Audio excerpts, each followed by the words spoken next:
সম্মানিত ভাইয়েরা, এখন আমরা যারা আমাদেরকে বাধা দিয়েছেন সরকারের পক্ষে, তাদেরকে আমরা আহ্বান জানাবো সরকারের যথাযথ যারা আছে তাদেরকে নিয়ে আসুন। এখানে তাদেরকে সম্মান দেখানো হবে, কাউকে অসম্মান করতে আমরা আসি নাই। জনগণের দাবি আদায় করতে আমরা সম্মানের সাথে তাদের হাতে আমাদের দাবি করে দিতে চাই।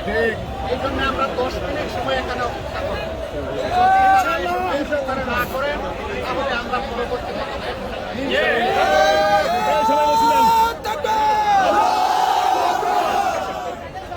পুলিশের যে সমস্ত কর্মকর্তাদের অনুরোধে আমরা আপাতত এখানে থামলাম, তাদেরকে আমি অনুরোধ করব আমাদের এই কথাগুলো পৌঁছে দেন এবং ব্যবস্থা নেন।